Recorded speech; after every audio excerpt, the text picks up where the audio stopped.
პატრიოტთა ალიანსის ქუთაისის 42 ოლქის მაჟორიტარი დეპუტატობის კანდიდატი გრიგოლ ბახტაძე ერისთავის, გვანცერაძის, სინაურის და ანტონ კათალიკოსის ქუჩის მოსახლეობას შეხვდა. მათ პრობლემებს გაეცნო და პატრიოტთა ალიანსის ხედვებსა და საომავლო გეგმებზე ესაუბრა. დღესვე გრიგოლ ბახტაძე სასტუმრო თბილისში მცხოვრებ დევნილებს აფხაზეთის უმაღლესი საბჭოს დეპუტატ ადამ არშანიასთან ერთად შეხვდა და მათი პრობლემები მოისმინა.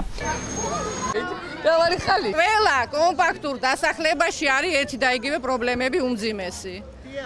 საშინელი საცხოვრებელი პირობები და მძიმე ეკონომიკური და სოციალური მდგომარეობა. ყველა ის სამართლებრივი ნორმა, აქტი გადავხედოთ, რომელიც ეძღვნება და მიღებულია დევნილებისთვის. საცხოვრებლად არ გააჩნია, სასტუმრო უკვე გასულია მომსახურების ზონიდან, როგორც იტყვიან. ბინის აღება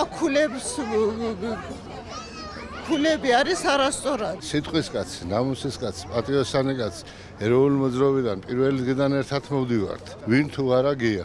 ჩემი შეხვედრის მიზანი, როგორც ყოველ შეხვედრის დროს ვთილობ მე დავანახო ამორჩეველს, არის ის, რომ იმათ გაუღვიძო საქართველოსადმი სიყვარული ზნობა.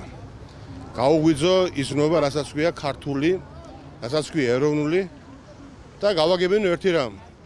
თუ ხელისუფლებაში არ მოვიდა ეროვნული ძალა, რომელსაც აქვს სურვილი ამ ქვეყნის პრობლემების მოგვარების, არაფერს აზრი არ ექნება, არც შეხვედრებს, არც არანაირ დაპირებებს და მე ვეუბნები ხალხს, რომ მე ვერ შეკვირდებით ვერც პენსიების უმატებას, ვერც ცალსახად, ვერც ხელფასების ზრდას. როცა გამოდის და გამოდიოდა 7 მილიარდის პატრონი კაცი და იმან მოატყუა ხალხი, პირდაპირ უკვე ჩემგან ამის საუბარი მიუღებელია, მაგრამ ვეუბნები თავარს.